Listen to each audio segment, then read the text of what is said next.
Pre-2017, I believe documentation and evidence, provable evidence, showed a massive cover-up on the topic of UFOs. And in a nutshell, they did their investigation called Project Blue Book, or what they kind of lumped together and refer to it as Project Blue Book, from 1947 through 1969, and said, hey, we investigated this. There's absolutely nothing to it. It's not a threat to national security. Stop asking questions. We're done. If you see a UFO, go to your local law enforcement. That's it.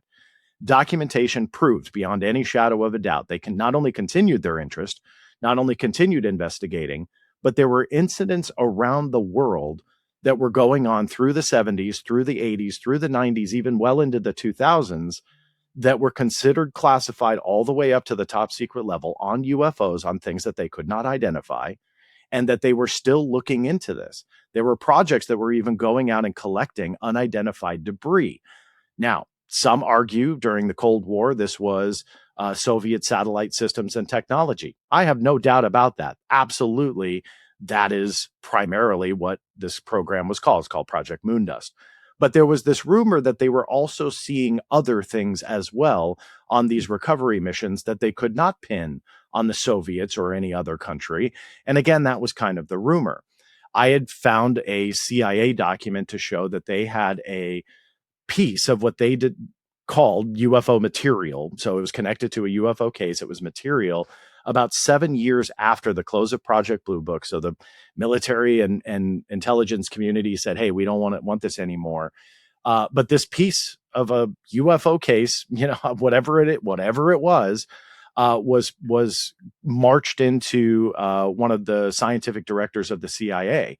And in this record, they were talking about, and I'm paraphrasing here, but essentially they were keeping tabs on what the different intelligence agencies were collecting on UFOs, and they were watching that development within the UFO conversation.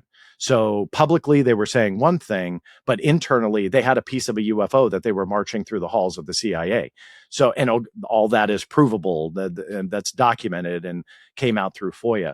So pre-2017 was a very interesting effort for me to kind of investigate and to find thousands and thousands of records that shouldn't exist. Now, to close the thought, post-2017, that shift happened.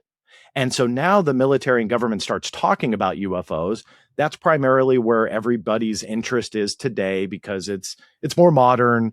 It's cooler to talk about something that happened in 2017 or 2020 or 2025 versus something that happened in the 60s.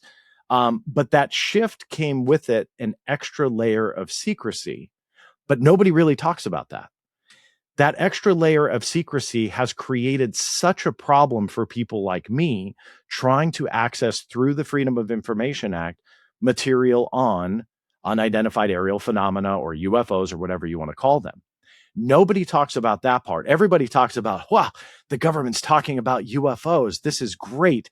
The politicians want to talk about transparency. Most of them. Some of them are very much they're still covering it up. And those are the ones that are right, I will say, because they are covering it up.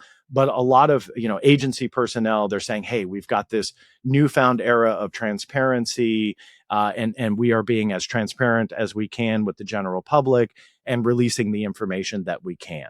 And I can tell you undeniably that is not right. That is not correct. The layer of secrecy has deepened since 2017. And I won't bore you to death unless you want to hear it about all the legal problems with it, but they have added extra layers of secrecy on top of this from a legal standpoint, which essentially cuts FOIA out of almost all of the UFO material that's there.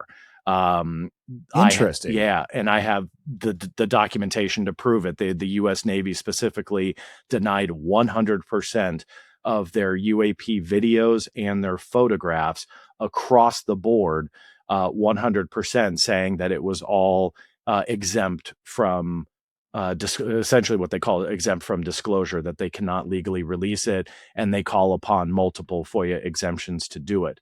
The Pentagon also calls on law enforcement investigations, even though AARO, which is the organization that is tasked to look into UFOs, is not a law enforcement entity. They cite law enforcement exemptions. Could that apply to a small percentage? Absolutely, undeniably. I hate that fact, but I will concede that is true. However, they have been denying everything. So it goes on and on and on about the level of secrecy that they have. And I will close it with this. They exempt everything when it comes to UFOs, citing primarily law enforcement exemptions, national security exemptions, and all that. But they also say the sensitivity behind the instrumentation is why we can't show you. It's not the UFOs or what it's capturing.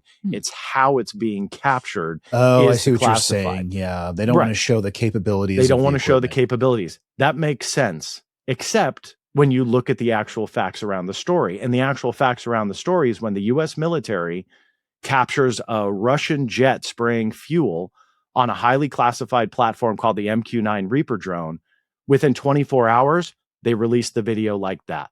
Yeah. If it's 24 hours, sometimes it's 12. Yeah, exactly. I was trying to be nice there, but you're absolutely it's as fast as it can get to a platform and be uploaded. Yeah. So when it works to their benefit, all of a sudden those capabilities are not as sensitive as they once wanted us to believe.